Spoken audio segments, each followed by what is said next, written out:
že demokracie je nejlepší systém vlády, což si já vůbec nemyslím. Protože se koukněte, jak vypadají ty demokratické státy a jako co dělají. Jo? Jako, ale to je na jinou debatu trošku. Jo? Ale jednak to, a jednak jakoby každému vnucuje, že musí všechno dělat tak, jak to jako děláme my, ale pro ty třeba ty subsaharský nebo i jiný africký státy se to vůbec nehodí. Jako. K čemu oni potřebují nějaký elektrárny, jako máme my a tohleto. Jo? To jsem kdysi četl přesně o tom, teď nevím, jestli to byla Středoafrická republika, ale tam přesně Středoafrická republika, Mali, prostě Niger a to. Tak jsme tam přišli jako kolonizátoři, většinou Angličani tady a Francouzi, a teď jsme si vytvořili, zničili jsme ty hranice, které tam byly, protože tam třeba existovaly už království ještě ve středověku dávno, už tam byly vybudované státy, jako velký státy. Jako. Ty pak možná byli oslabený a prostě jsme je obsadili, nějak jsme je skorumpovali, pozabíjeli, že jo, jako, jak se to vždycky dělá, to šíření té civilizace. Že jo. No to mají ty Angličany krásný, to je civilized, to je výborný, to miluju, to je takové civilizované, tak to je přesně ono. A teď jsme tam narýsovali nějaké hranice, které nerespektovaly nic, jako ani přírodní poměry, ani prostě etnické rozdělení, že jo, těch kmenů, prostě jako jazyků a všeho možného. Prostě jsme je udělali tak, aby jsme tomu svým konkurentovi přetěli někde nějakou dopravní tepnu nebo něco, jo, prostě, aby jsme ovládli strategicky tohle území a tady ten zdroj, jo, prostě nic víc jsme nedělali. Udělali jsme v té Africe, ve smyslu Evropanů, neuvěřitelnou prasárnu, protože jsme ji vlastně celou rozvrátili tímhle. A dokonali jsme to tím, že jsme tam přinesli právě ten pocit, že to musíme civilizovat. Tak jsme postavili přehrady, teď jsme ty lidi usadili, že jo. Dali jsme přednost usazeným zemědělcům, který hojí před těma nomádama. Ale tyhle ty ekosystémy, které jsou tam, ty nejsou na usazený zemědělství. Ty jsou pro ty nomády, který prostě tady to spasou, odejdou a vrátí se za rok a mezi tím se to tam celý obnoví. Když tam usadíte zemědělce, tak během 3 let tam země je mrtvá. Jako. Prostě, a to nikdo nedělá. Prostě, a to je přesně o tom, co jste tady mluvil. Jako, to jsou oni tyhle ty věci. Jako. Co udělala Amerika sama sobě a oni to klidně dál vyvážejí. Jako, nevím, jestli jste o tom, vy to budete znát, ale říkají tomu velká prachová mísa. Dust Bowl v Americe. Souvisí to s krizí ve 30. letech. Popisuje to John Steinbeck v Roznehymnu, o tom to je. To oni tenkrát přesně vlítli, pak tady se nám bude říkat, že to vymysleli Rusové prostě v Sovětském svazu sjednocování celý. Ne, první byli Američani, si to udělali na těch velkých pláních a první, co se jim stalo, že přišel jednoho dne obrovský vítr a všechnu tu zem odvál pryč. Tam jsou celý rozsáhlé oblasti, kde už nikdy nic neporoste, protože tam není žádná půda. Když jste vzpomněli ty celiny, to je první poznámka, kterou jsem si tady udělal ještě hned na začátku, když jsme se bavili o té Indonésii. Ty celiny se neustále vrací, že v těch médiích to pulzuje a přitom je tady případ té Ameriky, případ Brazílie, případ té Indonésie.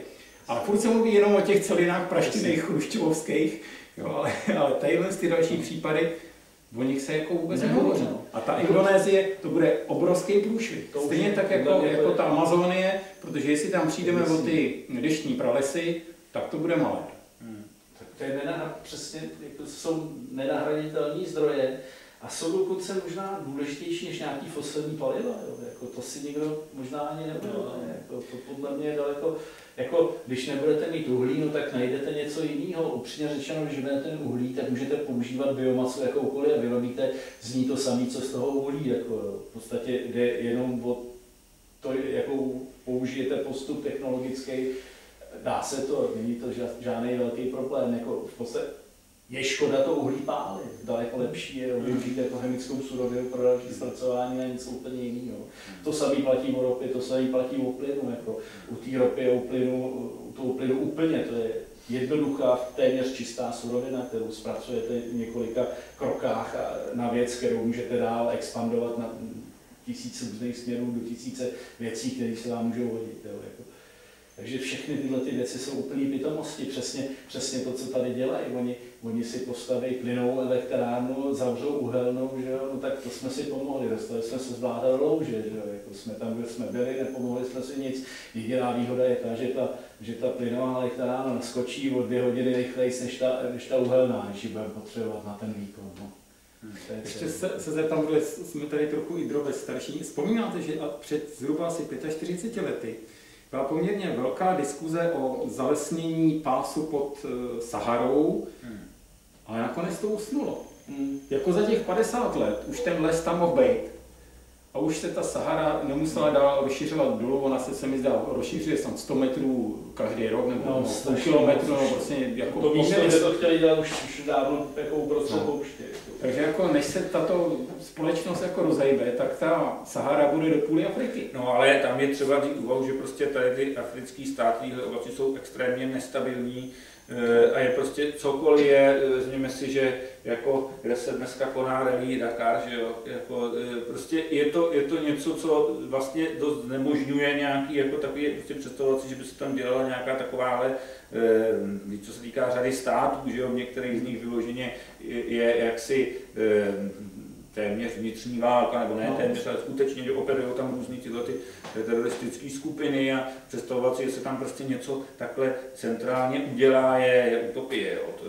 To jako sama souhlasím, ale jako už je to 50 let, jo, co se o tom hovoří. Jak jsem tohle tady říkal, jo, toto jsme v té Africe v podstatě způsobili my, jo, a působíme to pořád, jako, protože nejenom ty státy jsou hranice, vůbec nejít, ty hranice tam vůbec neměly být, ale dokonce teďka, často, to, co teďka nedávno, je to pár let, v té Sierra Leone byl pomalu výstavní kus Afriky, že jo, který byl mimořádně stabilní ještě před pár letama, jako, tak stačilo, že se tam našlo velký ložisko diamantů, že je někdo chtěl a najednou tam vznikne občanská válka. No a kdo asi tu občanskou válku způsobil? Jako?